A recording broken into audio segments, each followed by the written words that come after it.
and I anticipate we will not use the full hour. So we'll go around and do introductions. We are also joined by a couple of our incoming members, so we will ask them. You're already at the table, so we'll ask you to participate as well. So let's go around the room, and then we'll get into our business.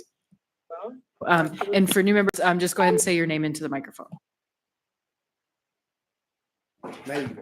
Erin Baldwin-Day. Yarrow Silvers. Mark Littlefield. Karen Bronga. Zach Johnson. Daniel Boland. Raleigh? Exalatel. And we have two members on the phone, Mr. Myers Yes, thank you, Chair. and Mr. Martinez. Yes, thank you. Okay, thank you. We will go ahead and get started. I'm going to suggest one brief amendment to the agenda, which is we inadvertently left off our trust fund manager folks, trust fund representatives, and they have actually an item of business today. So we will put it under new business for the time being, and then we will otherwise move through our regular agenda. And I think we may have just been joined by one more person on the phone. Okay, no. Okay, so first, a Budget Advisory Commission update. I know the chair, former chair, Mr. Matthew Harvey, announced that he had resigned because he is moving out of state for a new job opportunity. So I don't know if anybody from the Budget Advisory Commission is on the phone. Okay, I don't think so. So we will eagerly await the new chair of the BAC in the future. Next, I will also note, we typically have financial reports. We had those at our last meeting on April 3rd. So if you're interested, please go back and watch that information, but we will not focus on that at this point. And then I think actually I will suggest we reorder the agenda so that we can take up the trust item first, and then we will come back to Ms. Browse with OMB to discuss some additional business. If you are on the phone, please just text me if you would like to be in the queue. So I will turn it over to Mr. Slivka. Thank you, Chair. And before we start, just a quick thanks to Meg, Karen, Mark, and Randy for their service to the Assembly. Very much appreciated. Thank you. I'm chair of the MOA Trust Board. With me, Jeff Sins, vice chair, both of us previous CFOs of the municipality, and both of us previous chairs of the Investment Advisory Commission, which preceded this board. We're back here today because from what we saw at the Assembly meeting last week, we've been talking, but apparently what we've been saying hasn't resonated. So we're going to try again briefly today, recognizing that as we are welcoming new members, and that I believe the plan is to have a work session on this specific item before the May 20th Assembly meeting. So we sent you all a PowerPoint. Let's see if it is existing. And I think Mr. Freena is getting it pulled up. And then if we could also make sure it's on the website as well. Oh, it is on the website. Thank you. So really what we want to reiterate is that this board has one objective, which is to meet our fiduciary duty and consistent with both the charter and the code. And that the plan that we have, which was both developed and affirmed by our outside consultant and Mr. Dan Moore, former treasurer of many years, is that this board succeeds with a trust manager who very specifically possesses significant institutional investment management. We are really indifferent as to where that person sits in the structure at the MOA, but the person must have that institutional investment experience. What is the history of it? Just as a reminder, there's always been a trust manager. When the trust was founded in '99 with the deposit of the ATU proceeds, Dan Moore, then the treasurer, served as that trust manager, served in that role for 24 years. And then starting in July of 21, there was a concern that the trust was growing bigger. Dan, as treasurer, has a lot of other duties. And so the proposal was brought forth to add a deputy treasurer, somebody who would be specifically tasked with helping the MOA trust, both the then trust manager, Dan Moore, assist him in his duties. And so just as a matter of record, at that point in 22, the trust paid roughly, we'll call it $200,000 in IGCs and how it was split up was between the treasurer, the deputy treasurer, and the admin officer. So then we go forward in 22 and 23, there was a lot of work done on, is it appropriate to have a sole fiduciary? It does exist in other places, but it's not typical. Typically, you have a fiduciary board. So there was a lot of work done, and the recommendation was to be made that the board should be transitioned to be a fiduciary board and that there should be a designated trust manager. This work was brought before the voters and approved in April of 23. And then in June of 23, this body, through the approval of AO 2368, put that into code. Very specifically, at that point in time, it changed what the IGC structure would be, in that it points at most of the funds being tasked to support the deputy treasurer, nothing to support the treasurer, and some to support the junior admin officer. So the statement of economic effect that you saw on Tuesday, much of that is no change to the cost of the trust. It's just moving that from the treasurer to this position, something that you already approved 2 years ago. I'm not going to go through all of this, only to point out the highlights that, again, everybody understood the trust manager would be a person with institutional investment experience. In December of 23, shortly after this board was impaneled, we were presented with the proposal from the then administration to downgrade that position to one that would just be administrative and had no investment experience whatsoever. We objected to that. We had a long conversation with the then staff and CFO. In April of 24, the then CFO came back and agreed that that was not appropriate, that the person needed to have investment experience, that the trust manager needed to exist. And it was the CFO that proposed moving it from the then position of deputy treasurer to this new position within the office of the CFO. We then continued to work with them throughout the rest of the year, making that happen, realizing in the fall that it would need an amendment to code. And that's where we are today, that it's solely to accomplish all of these things that we have been working on literally for the past year and a half. So where does that leave us today? That leaves us, we do believe that trust manager is necessary. A trust manager, together with a consultant, has always been the structure that has helped the trust. That person must have institutional investment experience, and we again believe that the net cost to the trust is zero. It does change where the municipality pays those expenses.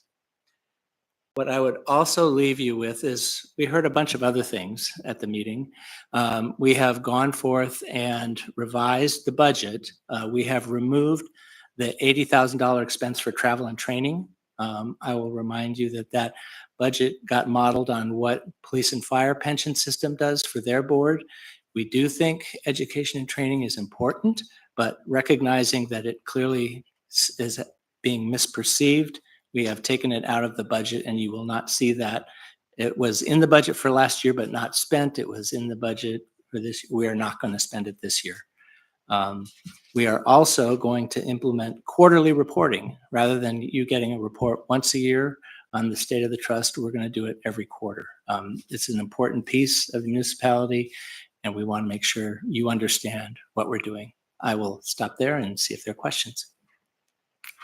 Okay, any questions from members?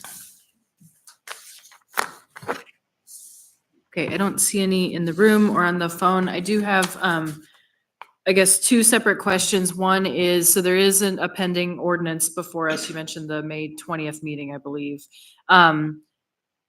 In your, I guess, in the trust board's recommendation, are there changes that need to be made to that ordinance, or would you still, not because I have any, but just to say, are there things that you recommend amending, or would you urge passage as is? I would urge passage as is. It got postponed to the meeting of May 20th. so that some of these questions that were raised could be answered. And so we stand ready and able to answer them. Hopefully what I've provided today, I realize there's a lot in that package. I would urge you, I realize you guys are very busy. Take some time to look at it. We stand ready to meet with anybody individually. And we also do recognize that if you want to have another session when the new members are fully impaneled, we are happy to provide that as well. Okay, and then other question, this may be more for the administration, just briefly. So I don't know if Ms. Browse with OMB or another person could speak to it. Just if there are any, given what you described with the prior administration, there was back and forth, are there any current concerns, or do you still endorse, or would you endorse this ordinance as written, or do you recommend changes?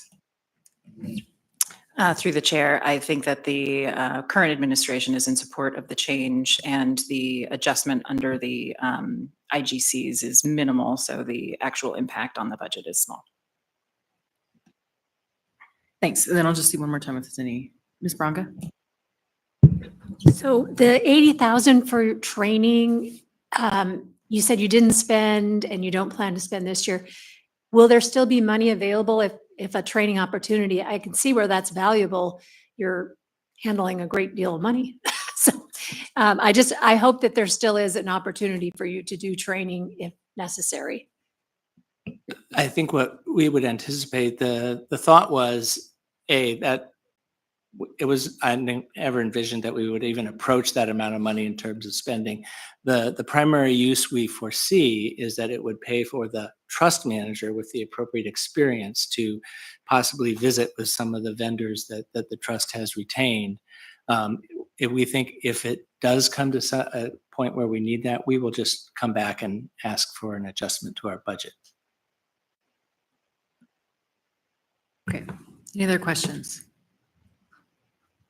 Okay, I don't see any online. And I think what was discussed at the prior meeting was potentially scheduling a work session. Alternatively, we could use this time, because this is a committee of the whole, but with more time dedicated, I think, to unpacking what the trust is, where it came from.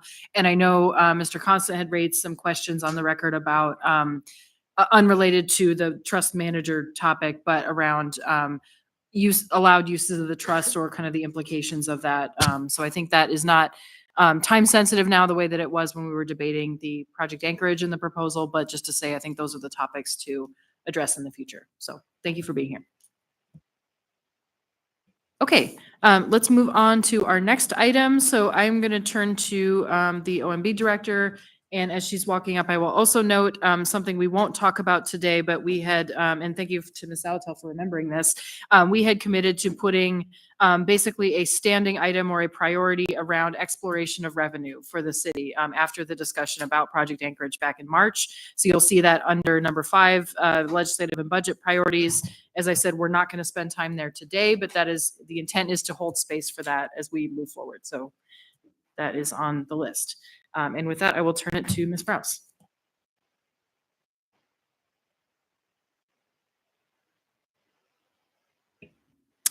Hello, Ona Browse, Director of the Office of Management and Budget. Welcome to the new members. Very excited that you get to be part of this 1Q budget process that we're moving through. I think today is mostly just a quick summary on where we are in our budget process and what we'll be doing over the next 5 days, so that there is awareness for the body. Our work session for assembly amendments is scheduled tomorrow, and it's the intention to work through those hours with the body and hear the amendments. The administration is planning on preparing an S version of the budget that from our side will incorporate a couple of known changes within the AWU budgets and the Anchorage Hydro budgets, as well as a couple of small changes that we need to make with some revenue adjustments and appropriations within Treasury. And I think there's another department or two that will add some small changes too. And then we will meet with the mayor after the assembly work session tomorrow and determine which of those amendments are able to be incorporated in the S version that will keep us under the cap. And I think the proposal is to present that to the body on Monday, at least pass it across, so that you have the day to prepare with any remaining amendments or new amendments that may need to be processed on Tuesday night itself. If there are any questions about the process or any specific amendments that either OMB or other departments have been working with members on, I'm happy to answer questions on those. To recap where we are, the budget in the 1Q proposal is $480,000 under the tax cap. It includes $8.5 million in tax cap increase between the 2025 approved budget in November and the 1Q revisions. The preliminary mill rate calculations are 0.35 lower than the 2024 mill rates. So it is an overall mill rate reduction between the school district and the general government portions. But the assessment increases that we have seen over the last couple of years may sort of balance out those mill rate reductions. We're working on some, very specific analysis to show what an average home would see in an average assessment, so that you can see that if the assessment is under, or the assessment increase is under 35%, then your tax layer is probably going to remain about the same. But we'll have more of that tomorrow and next week. So the space within reach for the assembly amendments is the $480,000 under the cap. There is fund balance within the marijuana tax, and there's always the option to cut proposed budget items or existing budget items to replace with amended proposals. I think Ms. Delto, thank you. Any questions? Yep, a couple of questions. Is the contemplated S, as we walk into the budget amendment process tomorrow, going to have any administration changes that cut into that 480 figure? And at this time, not that I'm aware of. I need to actually look at the refined numbers on what the treasury in and out is, but I think it should be relatively neutral. If there is a significant impact that we're aware of in advance of the work session, I'll let you know. That's always helpful. I know that amendments tend to sometimes have ranges. Yeah. So we can really kind of dig in on that. And then can we anticipate getting an AIM? I know the addendum deadline just passed 5 minutes ago for the CIP budget for AHP for the Yes. 91. Yes. Okay, great. Because what I want to do is make clear, and I think we need to figure out how we want to make clear on the record that that money is released. And then that the other bucket of money in there, AHP 1Q, is a separate Is detailed, CIP, yes. either as by fund number or by name or whatever we want to do. Thank you.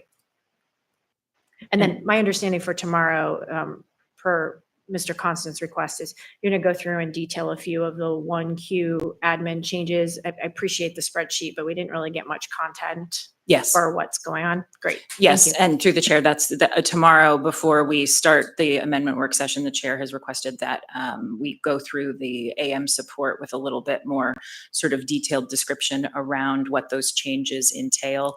The work session last week was focused, on the overall changes and the sort of larger numbers, so we can dive into the nitty gritty to some degree, as nitty or gritty as it needs to be.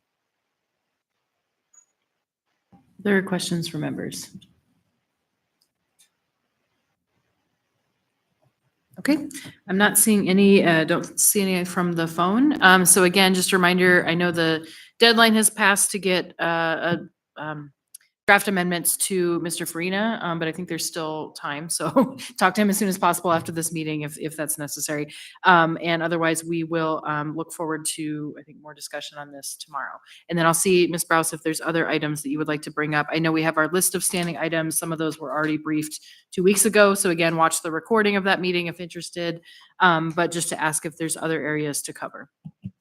I would like to say that I think one of the things that we can look towards for the summer meetings as they happen is diving into the recovery adjustments for both the BSSA and the workers' comp funds, but also to discuss any other sort of larger preparatory items that we would want to have more than one pass at before we get into the 2026 proposed budget.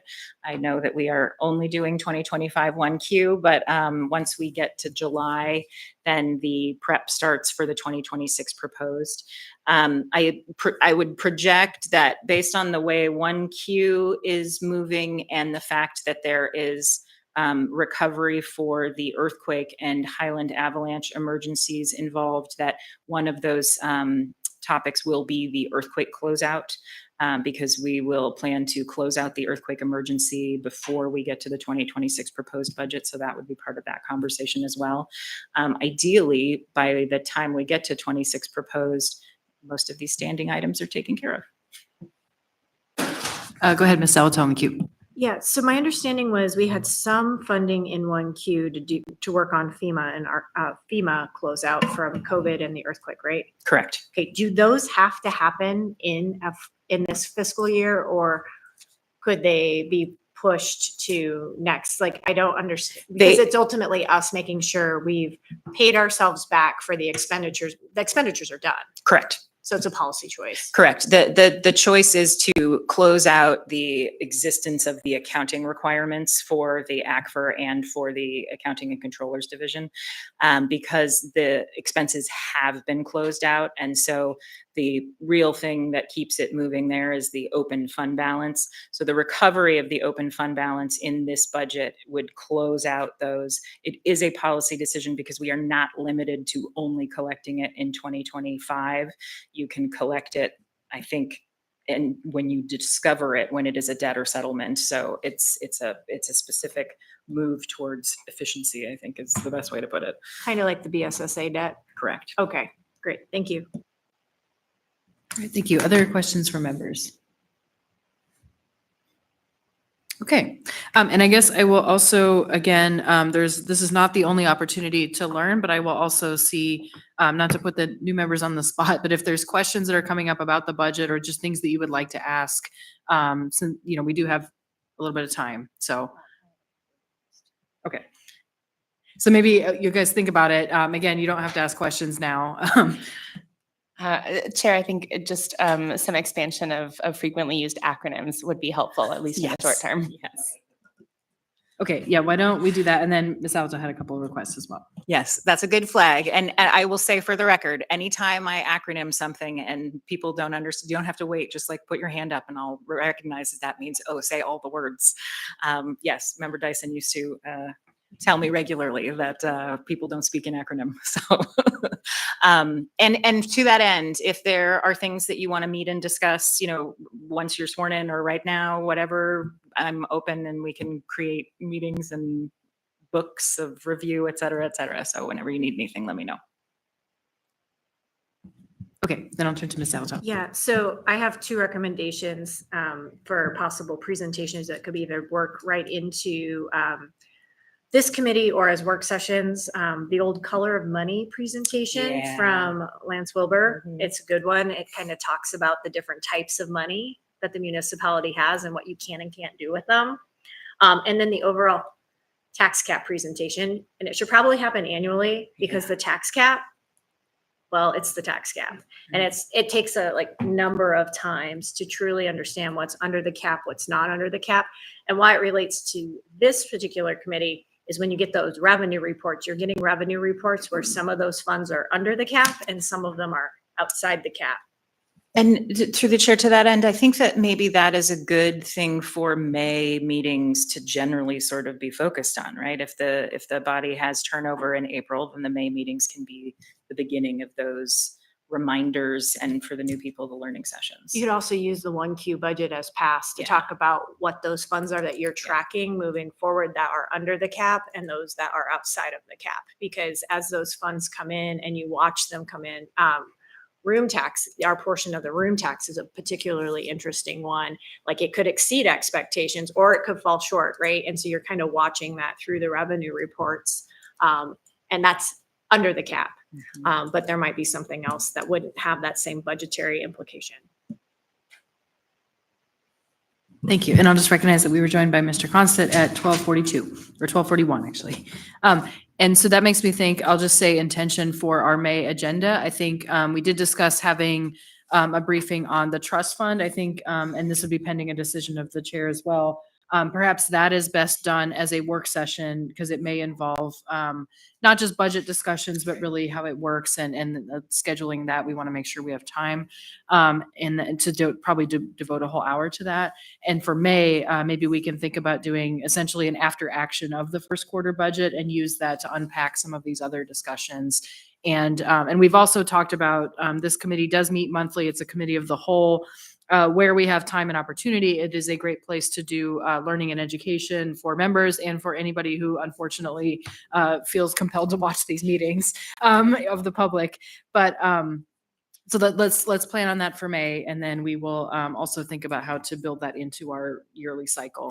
But I will also say for all members who will be continuing, please do speak with OMB early if you have ideas for budget amendments. Often there are multiple options, there are multiple funding opportunities there, and if that's built into the budget process early, it makes it easier than trying to run an amendment in November. So I'll see if there's any other questions, comments, other topics to bring up. Yes, go ahead, Ms. Alto. All right, this is the first pitch of many that you will hear, hopefully from lots of members. Budget is such a key piece to what the municipality does. If you are a member who's staying or joining, really consider becoming a part of the budget committee. It is a committee of the whole. It is a committee that is not struggled to find leadership in the last couple of years because Anna and I have done it. But we used to have a third always on it because 3 members can do it. And Anna and I have not had a third member consistently. Yeah. It is, to me, it's one of the most important things we do, and understanding how our budget works. Here's my pitch, is how you can get your policy priorities done. Most policy priorities require money. My best example of that is the mobile crisis team started with a line item in the budget. It was not a resolution. It was not an ordinance. It was putting it into the budget. So as I get to vacate the seat as co-chair, someone think about really joining, and then a third. It used to be kind of a coveted spot, so I'm hoping it can get back there. And I want to say thanks to Anna. It's been a lot of fun working on the budget with you. Thanks to OMB, CFOs, past and former. All of them. Mr. Slivka was here earlier, and they were trying to figure out how to best talk to assembly members. And I was like, give us the 30,000 foot version and we'll come back with questions. So we have just a different way of thinking about finances, and always appreciate the patience. Yeah, thank you, Ms. Alto. Oh, and Ms. Browse, go ahead. And through the chair, I will double down on what Co-Chair Zalatel said and say that the purpose of the Office of the Management and Budget, when we are in the sort of organizational structure, the way that we are, where we are an office of the mayor, is to affect the mayor's priorities through the budget. And, the budget can happen in a sort of perfunctory traditional way on an annual basis. The departments run and have needs. Those things can turn over and roll. The connection of the administration to OMB and the assembly is how the priorities and the growth and changes within the community are realized. And so, that's why we have pillars that we work under to sort of enhance the opportunities and the changes within those categories of existence. And that is, to Member Zalatel's point, part of the power and benefit of the budget office. That's why I'm here. Nice. Any remaining comments from members? Ms. Braga? So are you heading further down, and this was just remaining comments on management and budget?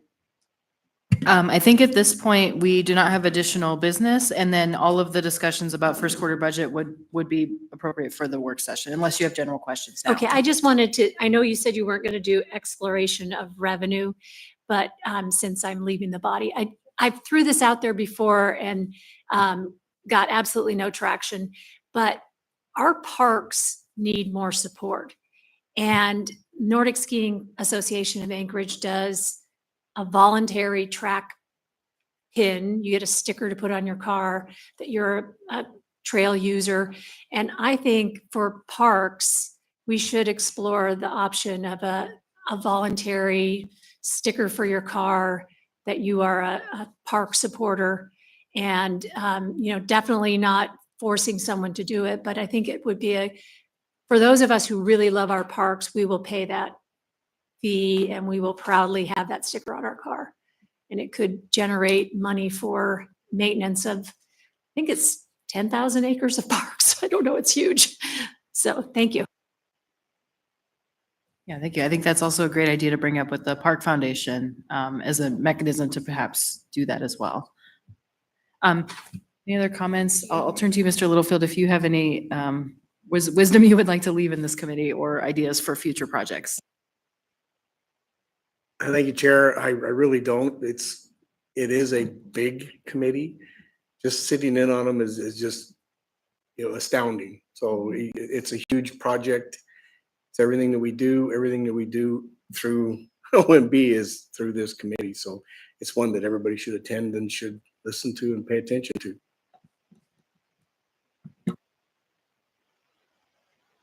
Thanks to the new members as well. There are just a handful of committees that are as important as this one. This one was very, very important. We have few duties so clearly lined out in the charter. The budget is our duty. It has multiple processes across the year, and it's impossible to helicopter in to be able to understand it in its wholeness. And so the idea of having a steady hand on the conversation monthly, or at least nearly monthly conversations with the various financial teams and kind of a very thorough budgeting process, that's what ensures when the hard decisions come, we are most prepared. So for sure, this is a very, very, very important opportunity. Thanks. So I'll ask one more time, are there any other, let me check the phone, any other comments or questions? Okay, I'm not seeing any, then I will just remind folks that tomorrow, oh, sorry, yeah. Are there any folks in the audience for audience participation? Okay, I'm seeing some avoiding my eye contact, so that would be a no. So then again, reminder for tomorrow, let me just double check the time. The work session will be in this room from noon to 2. We likely won't use those 2 hours. Please come prepared to talk about amendments. And we will also hear again a brief overview of more the nitty gritty of that first quarter. And with that, we will be adjourned.